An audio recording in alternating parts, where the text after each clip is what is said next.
Peter Chapman. Thank you, Presiding Officer. To ask the Scottish Government how it plans to support the GrassTech project, which aims to develop existing livestock farming technology to monitor and reduce methane production. Fergus Ewing. GrassTech is a cross-Europe collaborative project tackling the issue of methane emissions from livestock, a topic of interest for both the Scottish Government and Scottish agriculture. The Scottish Government currently invests £7.2 million annually in longer-term agricultural and rural research at Scotland's Rural College, and this investment also underpins their success in securing the £250,000 grants provided by DEFRA for GrassTech. Scottish Government officials will work with DEFRA to ensure the results of the project are used to help inform our future policy in this area. Peter Chapman. I thank the Minister for that answer, and I declare an interest as a partner in the farming business. The GrassTech project aims to develop an accurate way of measuring methane produced by livestock being reared outside on grass. 90% of Scotland's cattle are outdoors for a significant amount of the year, and hopefully this project will identify sensible and practical measures the farming industry can use in order to continue its already substantial efforts in the fight against climate change. I also hope this project will bring hard facts and dispel some of the myths that have been circulating regarding the farming sector's effect on the environment. So can the Minister outline what measures the Scottish Government is taking to further support farmers in their fight against climate change, and what it intends to do to challenge some of the dishonesty circulated regarding the industry's effect on the environment? Fergus Ewing. Well, we're doing a number of things there, Nent. Firstly, I particularly welcome the range of activity, including Quality Meat Scotland's Better Grazing project, which works with livestock farmers across Scotland. I've also mentioned the substantial support to SRUC. I've also had the opportunity to discuss with farmers at a monitor farm work being done to improve qualities of grass. I've also seen improved agronomy techniques in minimising the use of fertiliser. We will be bringing forward more details of plans further to encourage sustainable and low-carbon farming very soon, and I'm very pleased that this appears to be a topic upon which members across the Chamber share an approach to ensure that not only are our farmers producing some of the highest quality meat in the world, but they're also doing that in a way that it is friendly to the planet and sustainable, and I'm very pleased that this is something that meets with approval across the Chamber. Short supplementary, please, from Emma Harper. The Cabinet Secretary will be aware that there are many farmers in Croft that are already shifting to a grass-fed approach for the livestock, as it is more sustainable and efficient. Can he outline how the Scottish Government is further supporting this activity? Fergus Ewing. Well, as Emma Harper rightly says, our livestock farmers play a key role in protecting our permanent grassland and the historic carbon sinks that are stored beneath it. We want all farmers and crofters to make best use of their grasslands, produce high-quality food, improve sustainability, and help achieve our long-term climate environmental targets. There's a lot more I could say, Presiding Officer, but as you know, I always try to be brief. Yes, please don't. Question number 6, Gordon MacDonald. To ask the Scottish Government what impact the UK Government's proposed immigration controls could have on Scotland's food and drink sector. Ben Macpherson. Current UK immigration policy does not recognise the needs of Scotland's key industries. As James Wither, CEO of Scotland Food and Drink, has stressed, the food and drink sector employs 40,000 EU nationals, with a further 46,000 roles needing filled by 2030.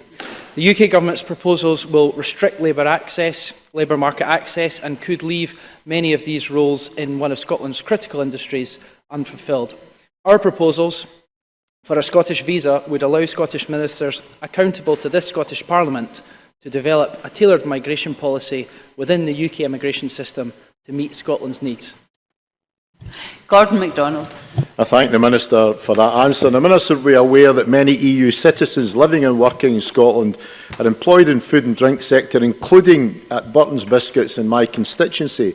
Does he agree that instead of putting up restrictive barriers to our valued EU citizens staying in Scotland, The UK should drop the settled status scheme and introduce a system based on declaration of proof of status. Ben McPherson. The Scottish Government has consistently sought to be constructive and solution-focused to the clear deficiencies within the UK Government's approach to the rights of EU citizens. And we have long argued that in place of the EU settlement scheme, the UK Government should instead adopt a declaratory system with the option of physical proof for those who desire it. This would avoid the need for people to make applications and remove the threat of refusal, except in the most extreme circumstances. As things stand within the current scenario, we are also supporting EU citizens across Scotland to stay in Scotland, because that's what we want, and have provided significant resource, including to Citizens Advice Scotland, to support them in this. And I am grateful for all of those who are helping to support our EU citizens to stay in Scotland, and encourage more and more employers and indeed MSPs to get behind that effort. Question number 8, Keith Brown. To ask the Scottish Government how its proposed Scottish visa could impact on the rural economy. Ben McPherson. The current migration system is not working for our rural communities, and both the Scottish visa and rural migration pilot schemes, in line with the recommendation from the Migration Advisory Committee, could have a significant positive impact on the growth and sustainability of our rural economy.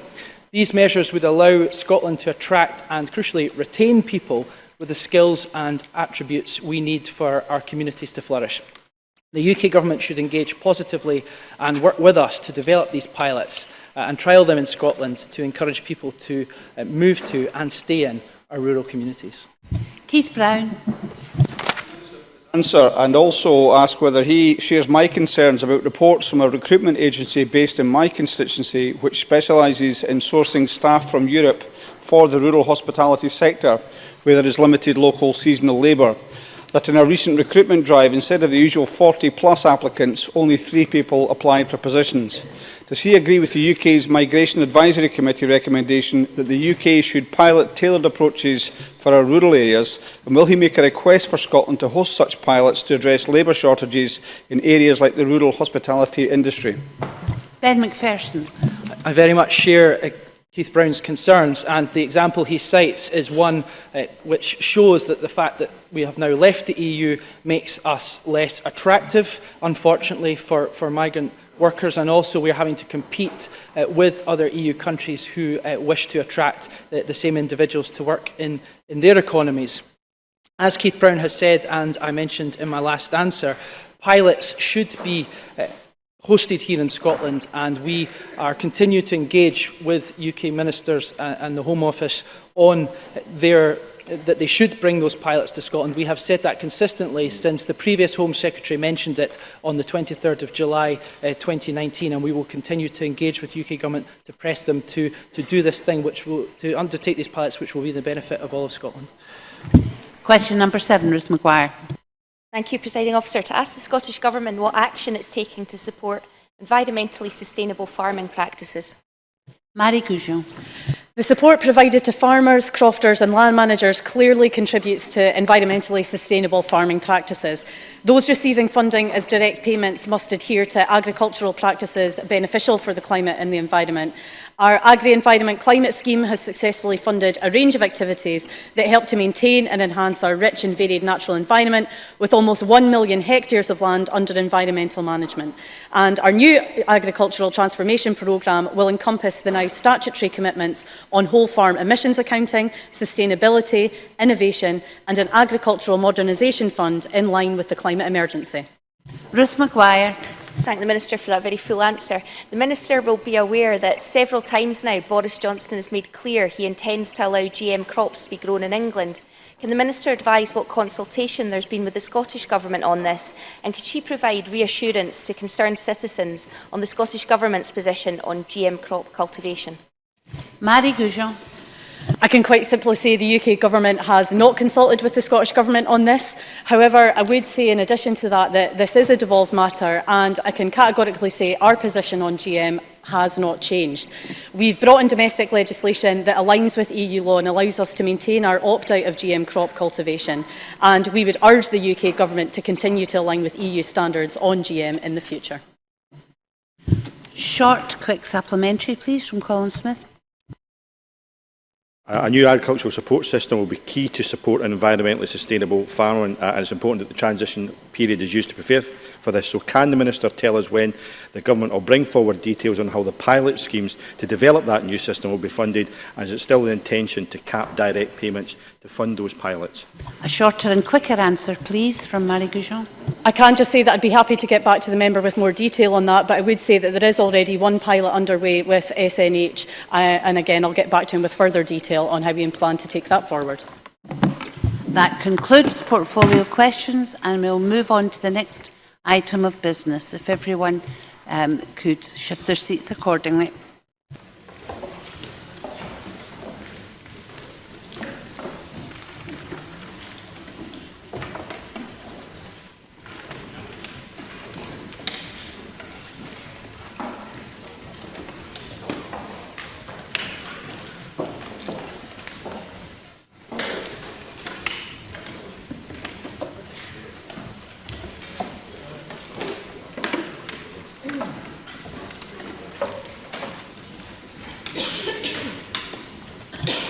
Thank you. The next item of business is a statement by Kate Forbes on the Scottish Budget for 2020-2021. The Minister will take questions at the end of her statement. I would encourage those members who wish to ask a question to press their request to speak buttons. And I call on Kate Forbes. Thank you, Presiding Officer. Today I present the Scottish Budget for 2020-21. This is a budget that offers vision and leadership at a crucial moment for our country. Last week, the UK formally left the European Union and entered the transition period that is intended to last until December. This was not an outcome of Scotland's choosing, but until Scotland has the opportunity to choose a different path, we must deliver the best possible outcome for the people we represent. This budget provides an early opportunity for us to do that. It sets out a bold and ambitious programme which we believe will have widespread public support and, as a result, should command the support of this chamber. We will confirm today significant investment in our response to the global climate emergency, to strengthen our economy and to improve our public services. Because this is a budget that has well-being and fairness at its very heart. It's a progressive budget, and it will provide extra help to those who need it most, tackling inequalities and poverty, especially child poverty. Our well-being approach to the budget prioritises actions that have the greatest impact on improving lives across Scotland now and creating the conditions that are required to ensure well-being for future generations. But it is also a budget presented in the context of the UK Government's decision to defer its budget last November. This has obliged us to make significant changes to this year's budget process. And with support from the Finance Committee, we have a bespoke budget process this year. The late UK budget has required the Scottish Government to present tax and spending plans for Scotland without certainty about our fiscal position next year. The timetable agreed with the Finance Committee should see the budget bill passed on the 5th of March, the week before the UK budget on the 11th of March. We will have passed into law our spending plans, doing what we can to provide certainty and stability on behalf of the people of Scotland. But the financial and economic risk will not end there. The UK budget will still present a significant risk to the Scottish budget. This budget contains our best estimate minimum level of funding that will be available to the Scottish Government in 2020-21. However, updated economic forecasts and block grant adjustments will only be available when the UK budget is published. That requires the Scottish Government to use provisional forecasts as the basis for setting budgets, in line with the up-to-date forecasts of devolved tax income and social security expenditure undertaken by the Scottish Fiscal Commission. we have had to make assumptions about the Barnett consequentials that will be added to the Scottish bloc as a result of the UK budget. And we've had to take decisions about devolved tax policy without knowledge of future UK policy. That position is not one of our choosing. It creates unnecessary challenges for public bodies, for businesses and for taxpayers right across Scotland. The current timetable provides for royal assent by the 30th of March. Delaying the Scottish budget further would have undermined parliamentary scrutiny, increasing the risk that we would run out of time to pass the budget bill. Such an outcome would be in nobody's interest. Today's budget aims to provide as much certainty as possible to taxpayers and to public bodies, above all to local authorities who urgently need to set their own budgets for the year ahead. It's hoped that all of Parliament will unite behind these tax and spending plans. The Scottish Government is, of course, open to discussion with all parties about how we best achieve that, but the clock is ticking. A focus on fairness and our collective well-being underpins the measures we are taking to drive an inclusive economy, to tackle poverty and to respond to climate change through a just transition. It also drives our approach to Scottish public services. This budget will protect and improve these services as part of our strong social contract with the people of Scotland. In total, Presiding Officer, this budget provides for the first time ever funding of more than £15 billion for our health and care services.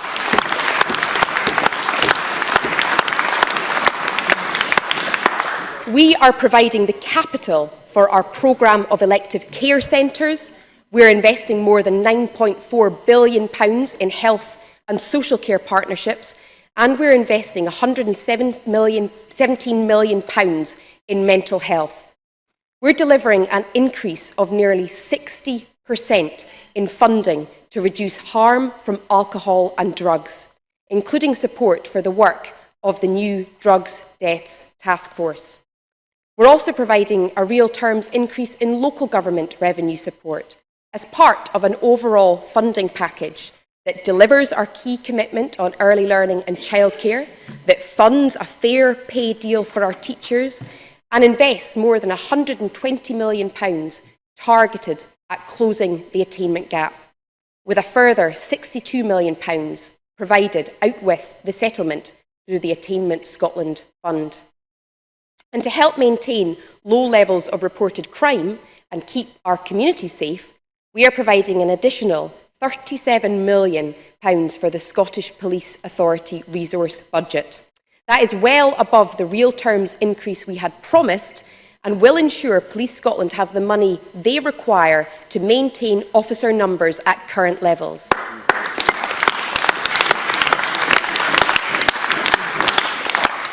That is coupled with an extra £6.5 million for community justice interventions as part of our efforts to reduce re-offending rates.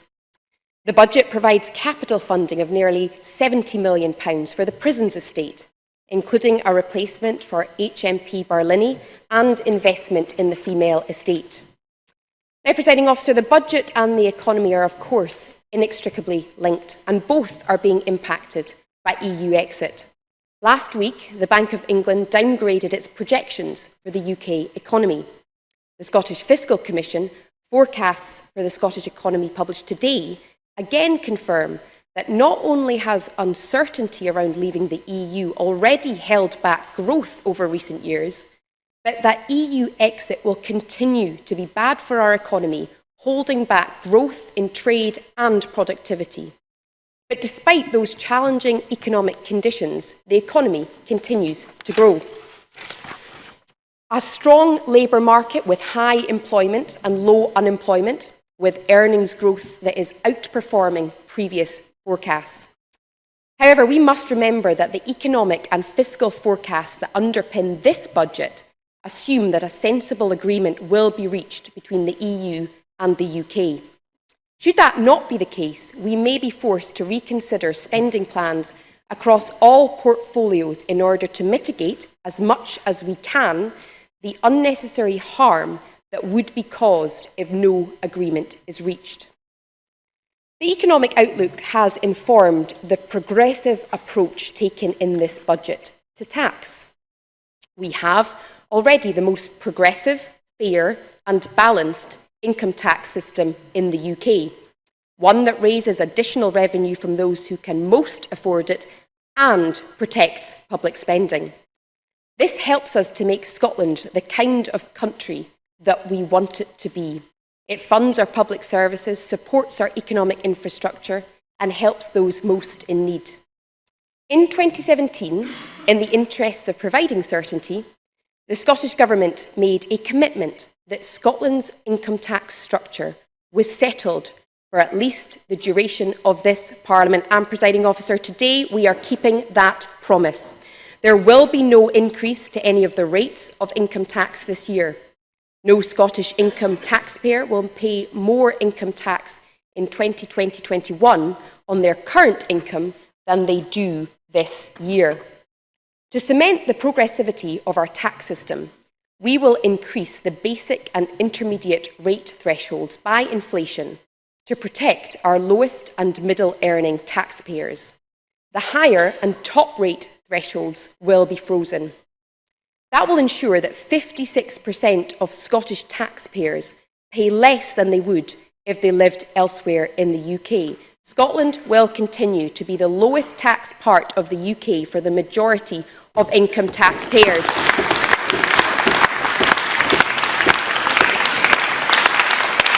The Independent Scottish Fiscal Commission has forecast that our decision to freeze the higher rate threshold will raise an additional £51 million in 2020-21 compared to an assumed inflationary increase.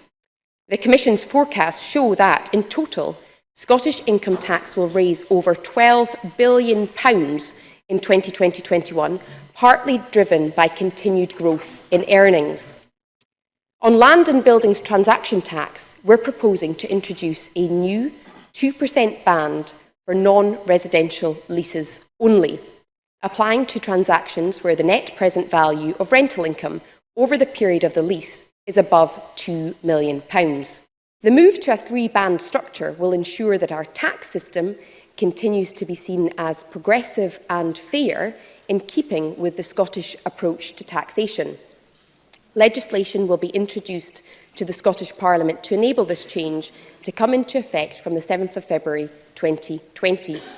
But it will not apply if the contract for a transaction was entered into prior to the 6th of February 2020. There will be no further changes to LBTT, providing certainty to taxpayers purchasing land and property. We will be using the resources raised through the tax decisions in this budget to support our public services and meet our ambitious targets on child poverty, including through initiatives such as the Scottish Child Payment. This government believes that that is the right decision for Scotland.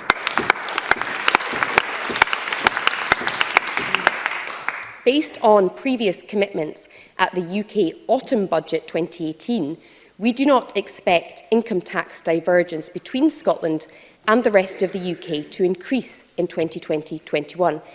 But if there is any divergence, Presiding Officer, it will not be because of decisions made here. It will be because the UK Government is yet again cutting taxes for high earners. Presiding Officer, I'll now turn to the further spending commitments announced in this budget.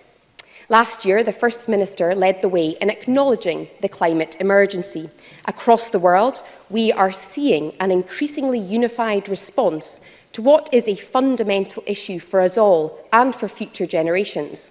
We promised this would be a budget that steps up the delivery of our ambition to tackle climate change. And, Presiding Officer, today we deliver on that promise. Scotland's transition to net zero emissions is a national endeavour, and changes are needed across the whole of society. We all share in the opportunities that this will bring through our commitment to delivering a Green New Deal and securing a just transition. This budget confirms that the Scottish Government will play its part, guided by the expert advice provided by the Committee on Climate Change and the Climate Emergency Response Group. I can therefore announce that we are meeting our pledge to increase the proportion of investment directed towards low-carbon infrastructure each year, with £1.8 billion of capital investment in specific projects to reduce emissions. That is an increase in low-carbon investment of over £500 million compared with last year.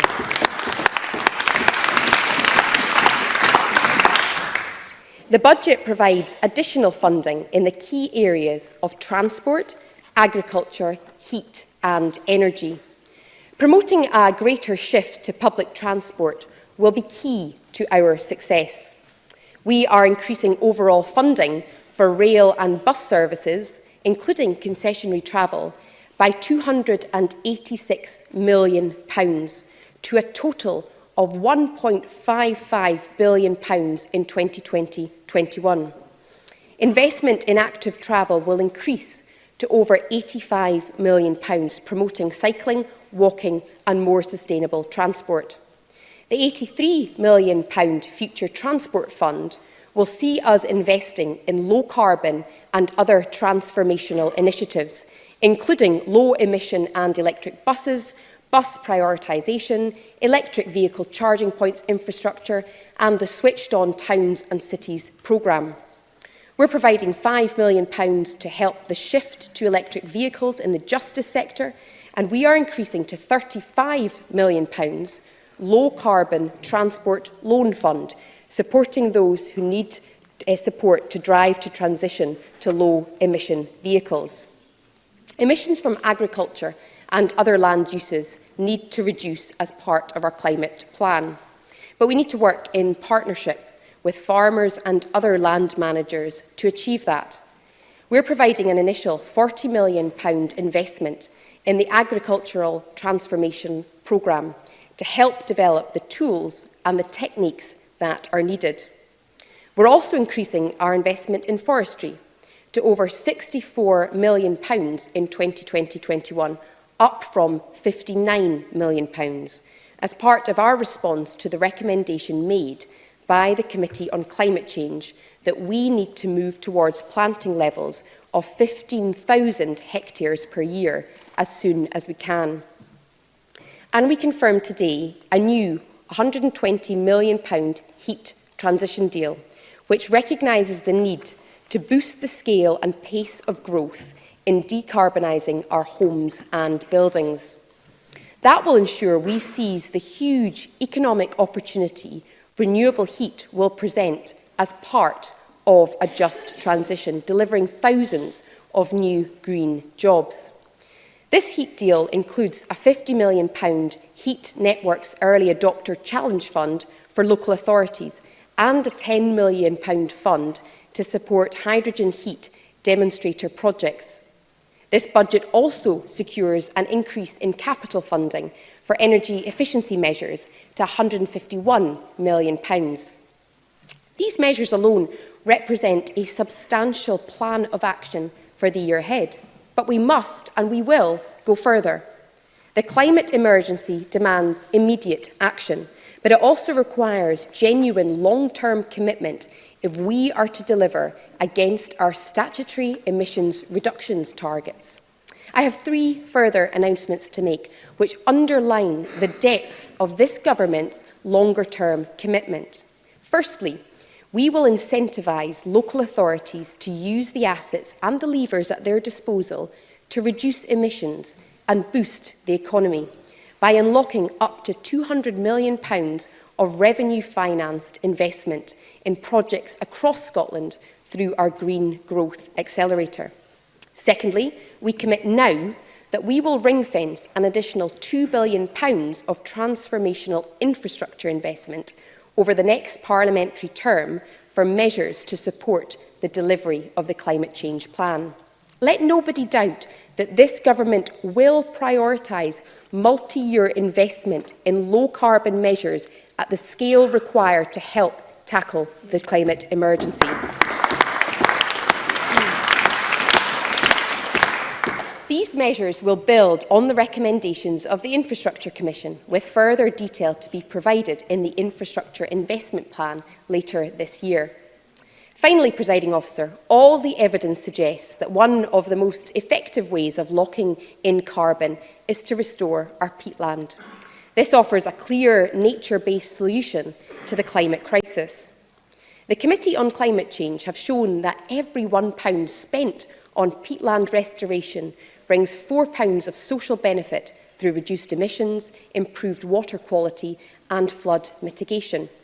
Not only will we increase investment in peatland restoration to £20 million next year, an increase of £6 million compared to this year, we will go further. Today, this government is committing to invest more than £250 million in peatland restoration over the next 10 years.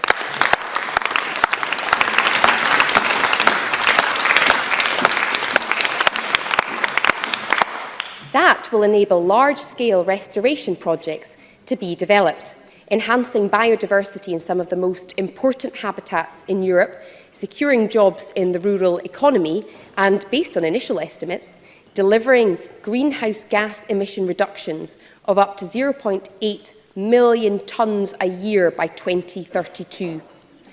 The move to net zero will have many impacts, including on our economy, as consumption patterns change and ways of doing business adapt. There will be challenges, but there are also new opportunities. This government is committed to helping Scotland's economy adjust at a time when we must also work hard to mitigate the impacts of EU exit, drive productivity and ensure we are globally competitive.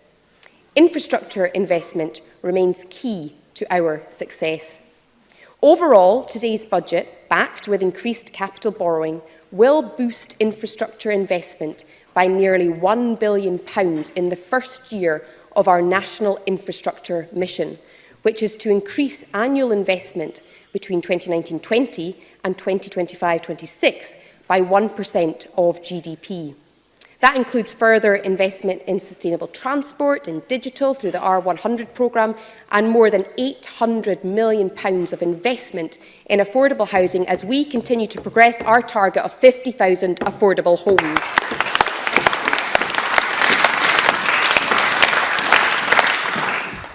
This coming year will also bring important progress in our network of support for Scotland's businesses.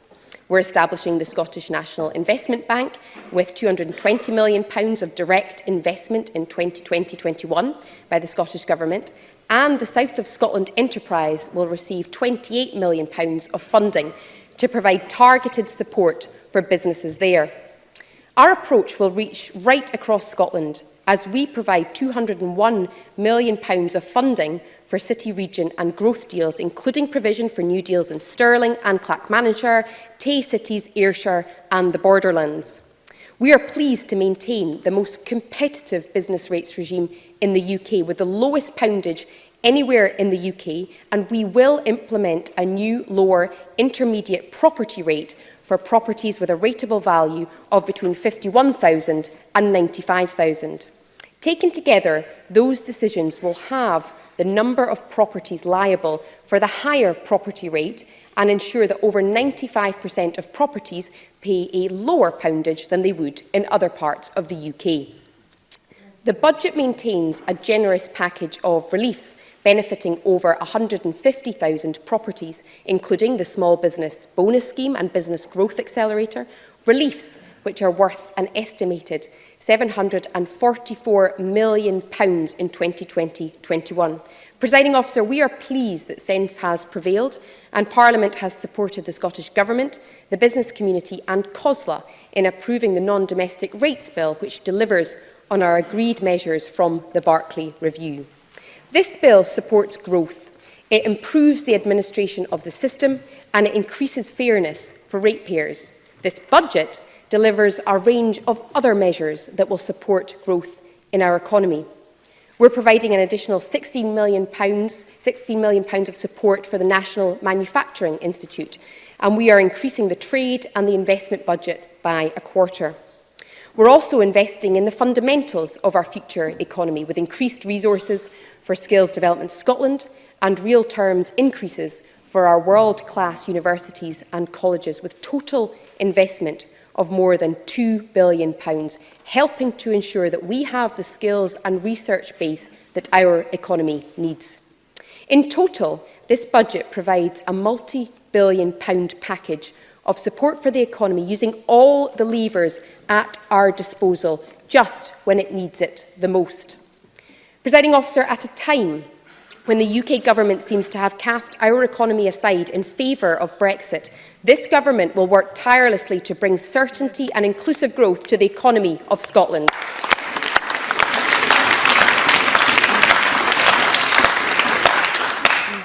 Presiding Officer, we must also build a well-being economy, one that values growth but which also strives to be inclusive and fair. We know that challenges in our economy often have the hardest impact on those who are already vulnerable. And that's why we're announcing a progressive budget which targets support at those on lower incomes and in most need of support. It's also one of the reasons that we fought hard to win greater control over social security. This coming year will be truly transformational for two reasons. Firstly, we will see an uplift of nearly £3 billion in the total value of social security expenditure under our control as we administer the attendance allowance, disability living allowance, industrial injuries disablement allowance, personal independence payment and severe disablement allowance for the first time. And secondly, we will provide £21 million of funding for the game-changing new Scottish Child payment of £10 per week, with initial rollout commencing later this year. It is estimated that at full rollout in 2022, this will lift 30,000 children out of poverty.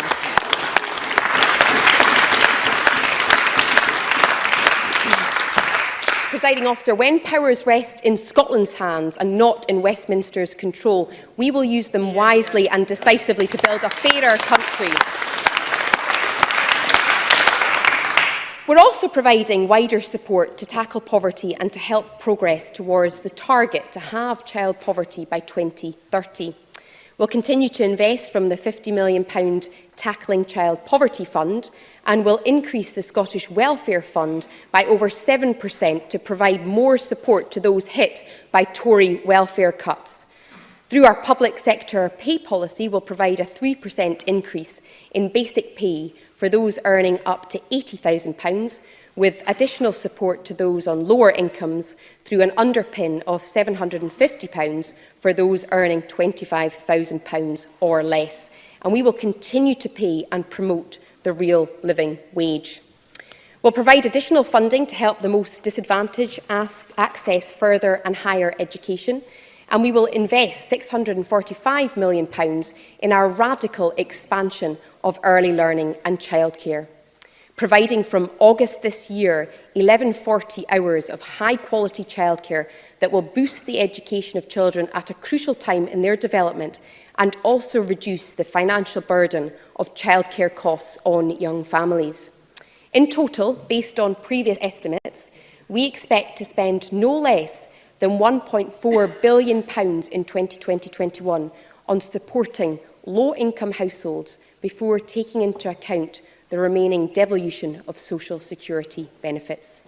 The impacts of austerity continue to be felt, and we face an uncertain future due to Brexit. But rest assured, Presiding Officer, this Government can be relied upon to act with compassion, investing in the fairer and more equal society all of us would like to see.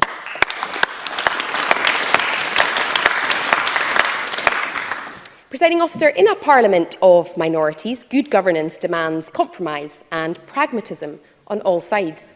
This is a budget that speaks to the priorities of the country. I'm sure every party can find a reason to agree with it, but those who wish to find partisan reasons to oppose it should understand the devastating consequences of doing so. The emergency provisions enshrined in the Scotland Act are wholly inadequate for the Parliament of a modern economy. If no budget is passed, the law mandates that public expenditure is capped at the level of the previous year. No £1 billion increase to our health and care services, or the additional £500 million for local authorities and our police and universities and colleges would all be denied a real terms increase in their budgets. But worst of all, as a consequence of the further devolution of social security payments, nearly £3 billion of vital support will be denied to those in our society who need it the most. Now is not the time for brinkmanship. At a time when Westminster is far from representing Scotland's interests, it's time for Holyrood to demonstrate clearly and with purpose that we are willing and able to act in the national interest.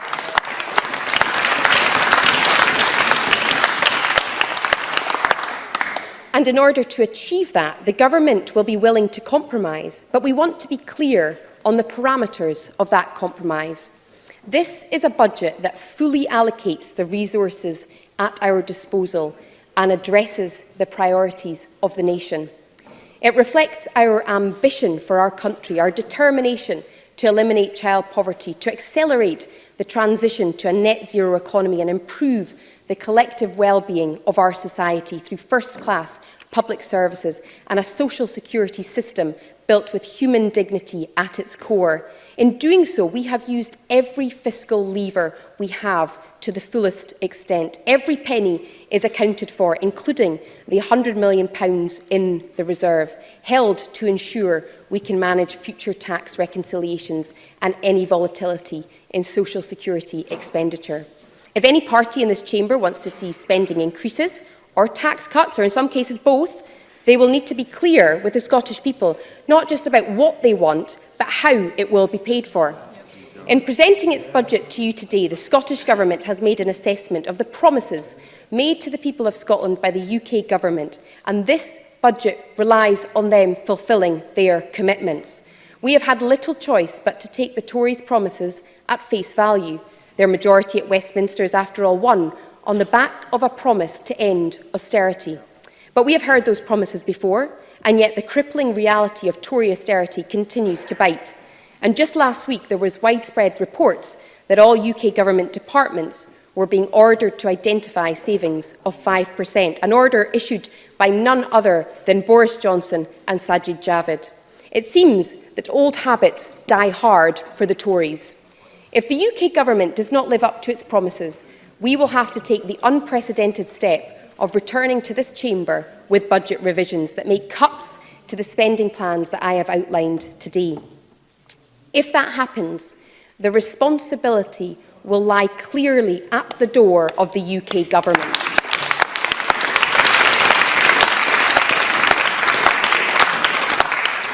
Presiding Officer, as a Parliament we face a choice. Time is of the essence and we must choose soon. We propose a budget that delivers for our public services, that invests in the path to net zero emissions, that boosts our economy, and through the new child payment delivers a game changer in the fight against child poverty.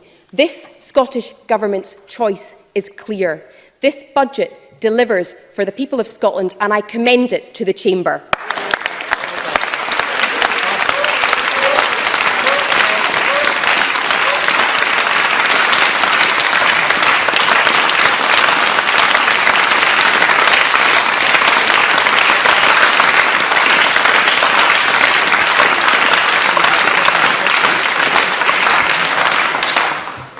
Thank you very much. And the Minister will now take questions on the budget statement. Murdo Fraser to be followed by Rhoda Grant. Murdo Fraser. Thank you, Presiding Officer. Can I start by thanking the Minister for advance sight of her statement? And can I congratulate her on her delivery of it this afternoon in circumstances none of us wanted to see. As an aside, I believe this is the first time the Scottish budget has been delivered by a woman and by an English qualified chartered accountant. Presiding Officer, the backdrop to this budget is a substantial increase in the block grant thanks to extra spending at Westminster. The Scottish Government is benefiting from a Boris bonus worth at least £1.1 billion in real terms. And what is essential is that this money is not squandered but used to the benefit of the Scottish people.